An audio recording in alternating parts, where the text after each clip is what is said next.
Hey friends, and welcome to another episode of the Soul CEO podcast. This is episode 49, and my name is Rachel Picard. Here at Soul CEO, we are passionate about helping network marketers and entrepreneurs build a profitable business without losing their family, their friends, or their soul. We do that through really 3 tiers of mindset, skill set, and leadership, obviously with a tremendous amount of spirit-filled and faith-based foundational principles. And it's just really an honor to have this community here. And it's been a crazy couple of weeks. I've missed you guys, only about 3 podcasts in the last couple of weeks. And guys, it's just been a journey. I won't get into it too much, but a couple of crazy, weird things, including a back injury, a ton of traveling trips, buying a second home, which we're hoping to close on here very soon, a little second home, vacation home, lake cabin. And it's just been an absolute whirlwind. On top of that, working with some of the biggest initiatives in my primary business.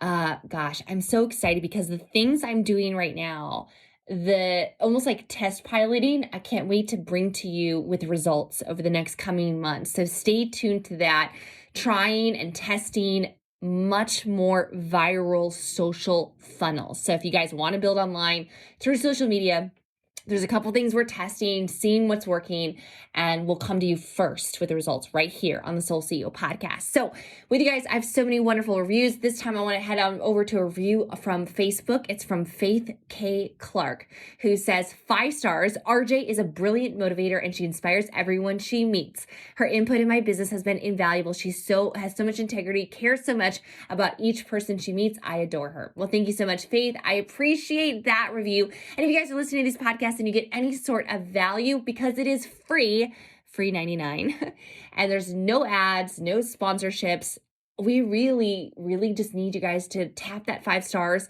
leave a written review, share this to social media, and maybe tag your team or tag your friends maybe who would be blessed by this. This is the first, this episode of 49 is the first of 2 trainings about expectation. This is a leadership conversation. You're going to be going into a private leadership training that I do for some of my top up and coming income earners inside of my organization. And we're talking about expectations. And on this episode is going to be the expectations that you place on yourself and that others place on you. And my question to you today is, has your expector expired? What is that expectation that you have, the standard for your life? We're going to get into it. And I feel like this is going to bless you. So grab a pen, grab a piece of paper if you're not driving, if you're not on a treadmill, because I think the notes is something that you can go and train to your organization, and we'll go back to over and over and be like, you know what? This is when I learned that. This is when I made this small shift and it changed my leadership. So let's get into today's show. I hope you enjoy it. Make sure to tag me at Soul CEO on social media. Bye, guys. Hopefully you guys are coming, and no pun intended, the conversation is expectation, but hopefully you guys are coming expectant to learn, like expectant to get something for your leadership and growth.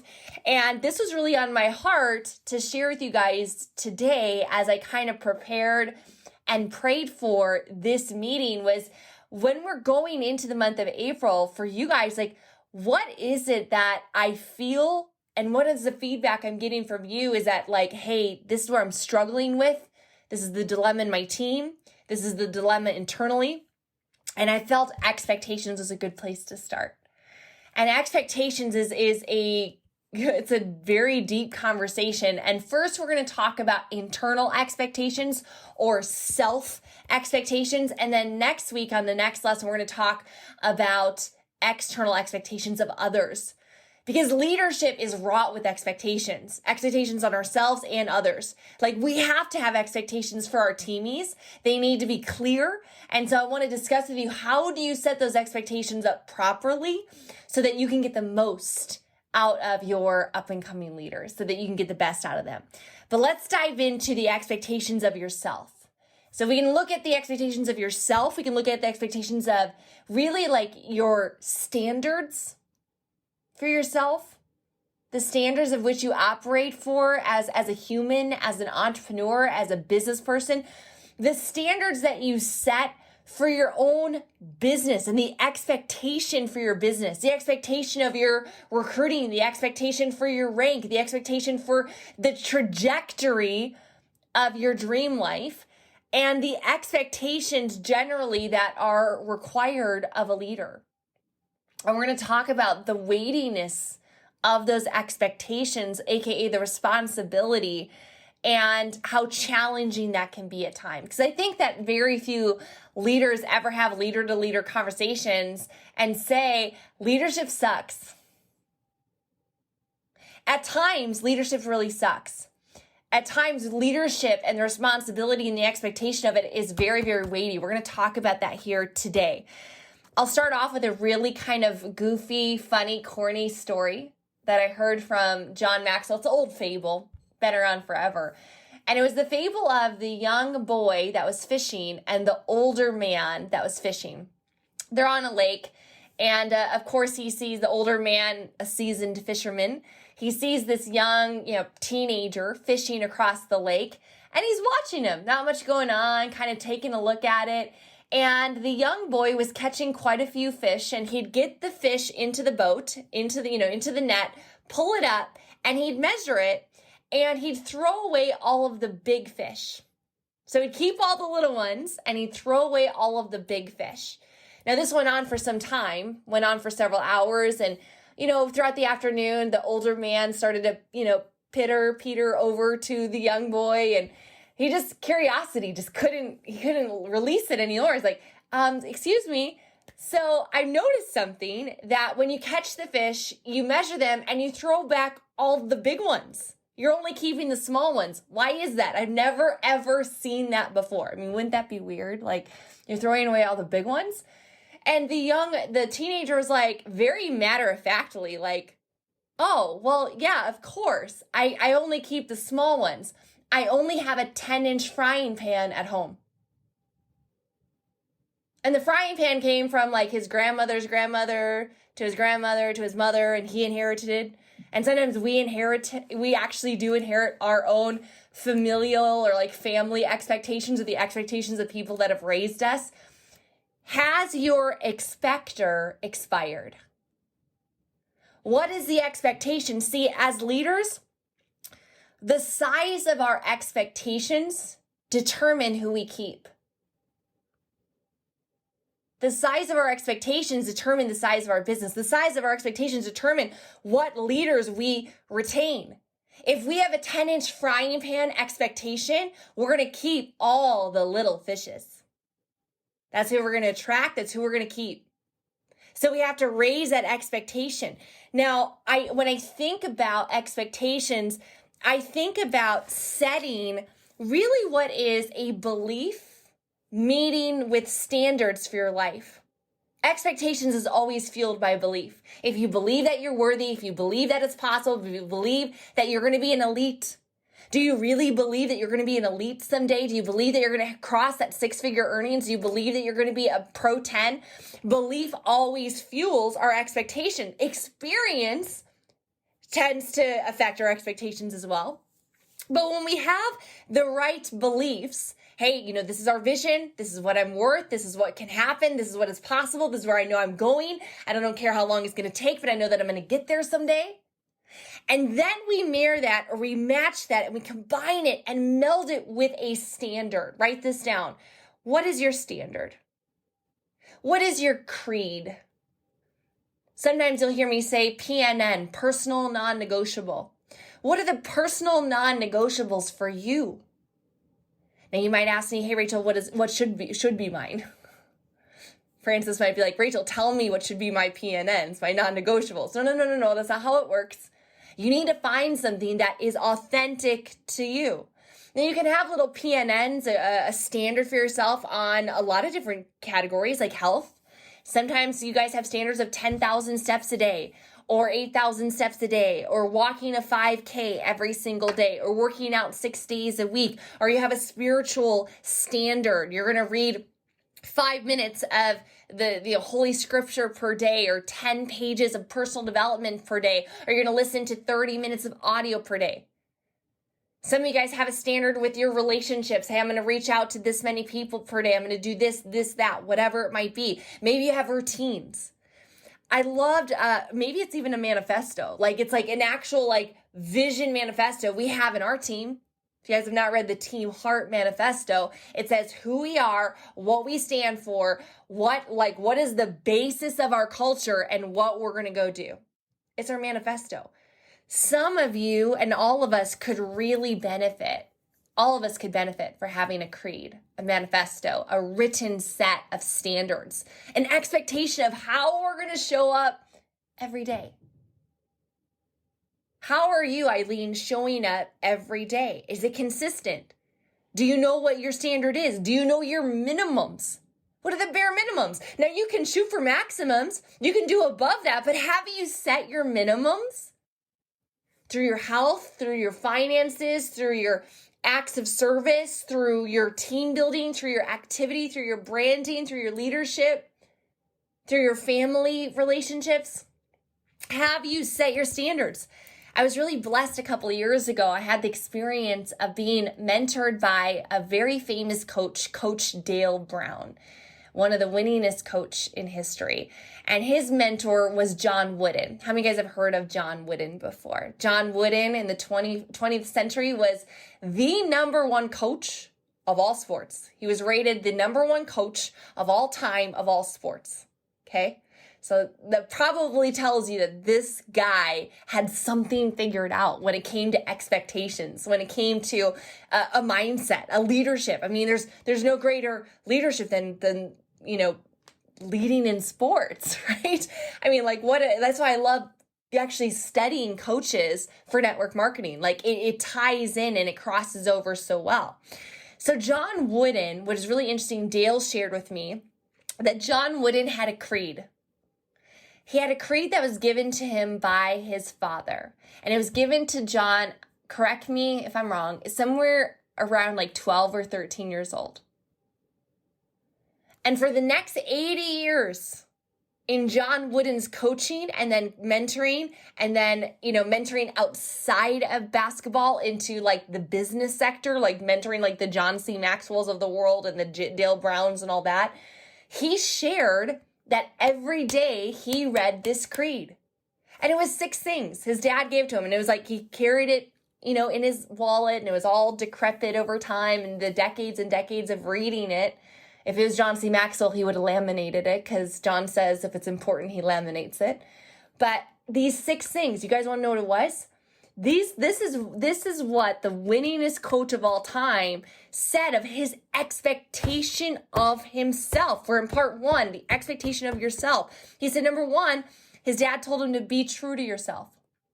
Be true to yourself. So every day, John's I'm going to be true to myself. I'm going to follow not anybody else's path or expectations. I'm going to be true to what I know is right and real for me. Number 2, make each day your masterpiece. Number 3, help others. Number 4, drink deeply from good books. Number 5, make friendships a fine art. And number 6, build shelter against a rainy day.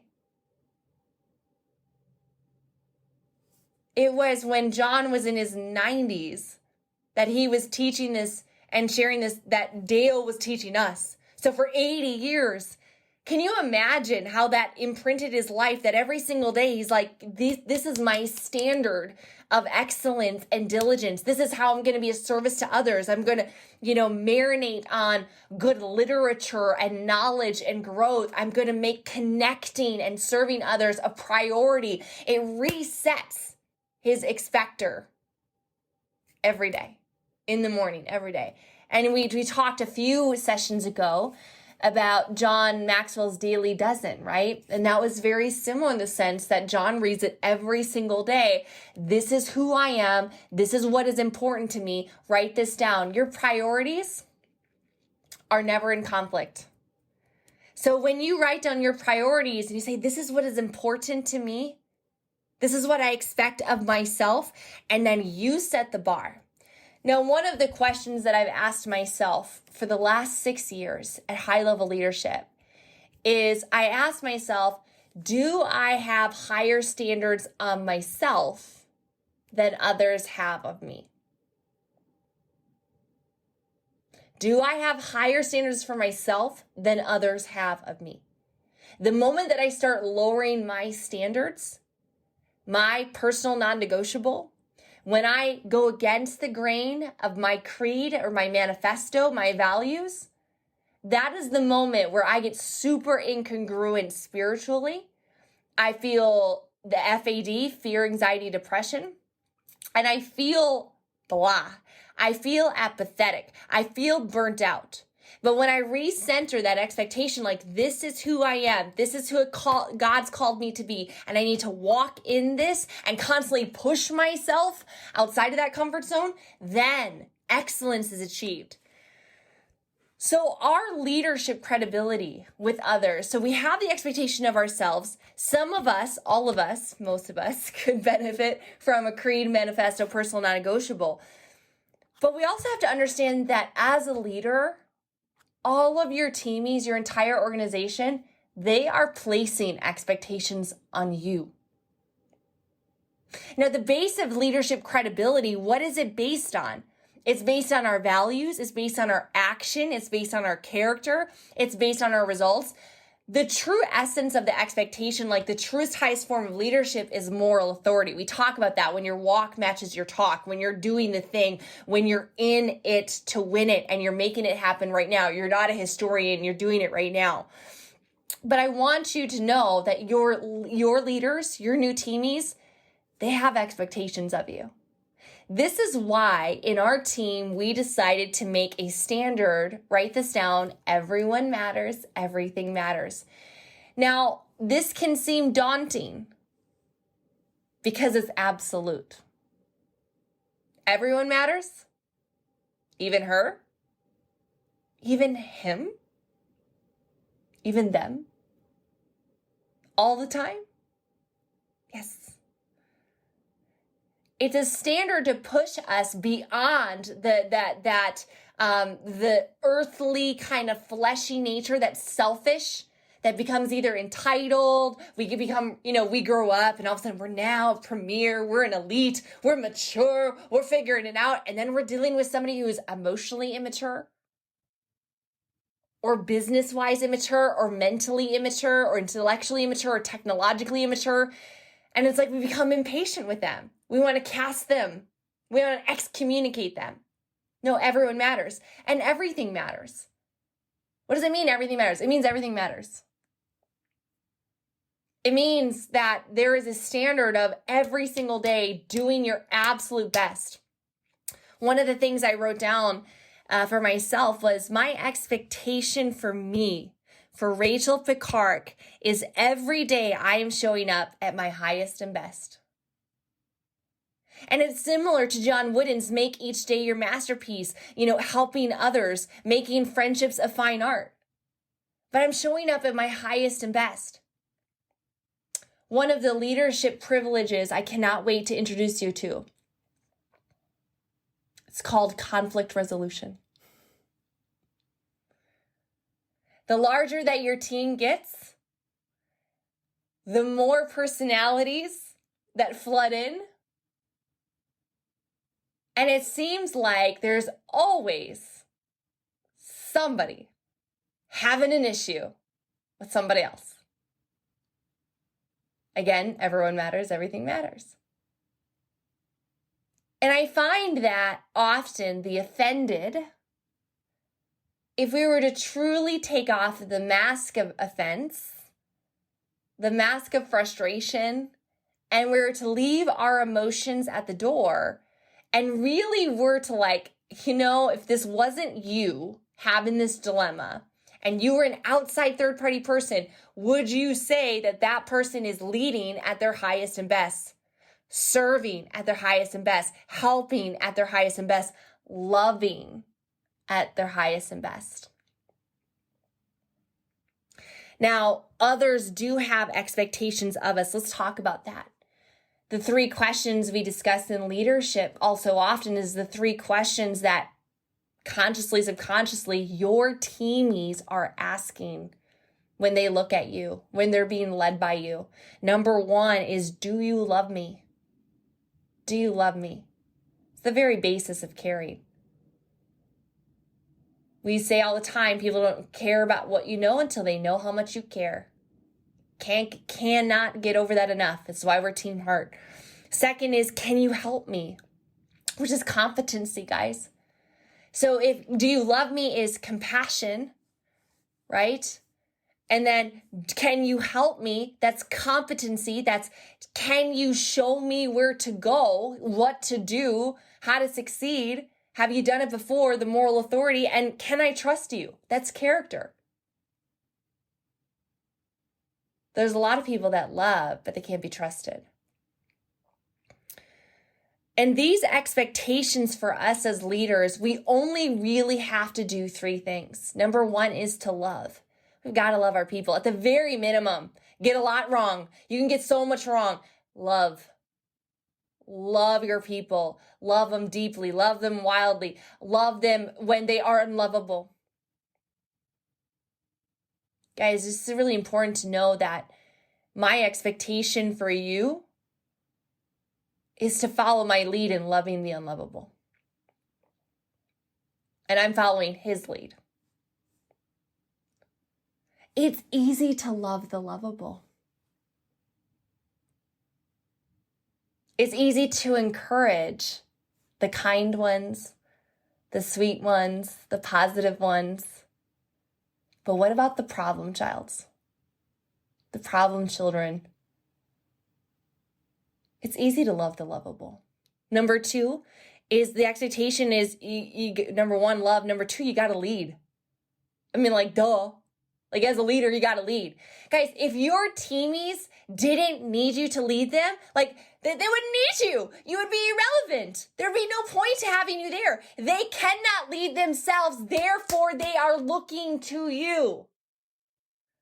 So the expectation is like a little baby. Imagine your team. They're like in the little, like a little bassinet, a little crib, like a bunch of them, maybe 5 or 500. And they have their little hands up like, Mom, Dad. They want to be led. And number 3 is to lift. Leaders lift people, their followers, to higher ground. That is our job as leaders. We elevate our people to a higher and better ground, no matter what the organization. That is our job. We're constantly lifting people up. We're seeing people who see themselves and act like a 2. We see them and put a 10 on their forehead and help them get there. That's what we do. That's the expectation. Now, I understand that this weight is heavy. And I talked about that a few minutes ago. Let's address it right now. There is a lot of a weight. The larger the team that you have, it doesn't go away. Money and rank does not reduce the leadership weight. It doesn't. In fact, the higher you go, the more responsibility you have. And one of my old mentors, who I did not love for many reasons, character and kindness, compassion, he missed a lot of that. But he would say to me, Rachel, the higher you go in leadership, the less personal freedom you have. I was like, what? But it was true. Because you guys want to know, your teamies have expectations for you to show up and lead them, right? They're looking for the love. They're looking for leading. They're looking for lifting.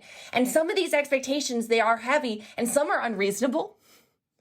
I have people that put expectations on me that are unspoken, unreasonable. They're ridiculous. To think that I'm going to be there for them 24/7, 365, that's ridiculous. No human's going to be available 168 hours a week. And I want you guys to know that there will be times, and there are times, there are days where I do not want the leadership weight. There are days that I don't want anybody. There are days I wish I didn't have to think about it. I wish nobody was demanding of me. I wish that I didn't have to show up for this or for them. I wish that I didn't have to come up creatively for the next promo, the next idea, the next marketing campaign. I wish, like there are so many days where I'm like, and I take a day off from it. Take the leadership way. Like if I could just get like a day off, But guys, how many of you guys know if you're a leader that after 2 days of a day off, you'd be like, okay, give me the weight again. Come on. I need to lead something. Hello. I need to make something happen. Give it to me. All right, I'm ready. I'm all rested up. I'm bored. Let me lead something, right? But the leadership weight is heavy. It is absolutely heavy. But for a few, it is a calling. And so the more that we begin to manage the expectations of ourself, we raise our freaking standards, RYFS, raise your freaking standards, and understand the standards that other people have of us. But to the leaders that can grow in maturity there, that can lead there, that can understand their position, they're going to reap the rewards. It's a wonderful place to be. But know that I get it, that it's heavy sometimes. Sometimes leadership just sucks. And it's okay, because all the blessings are really worth it.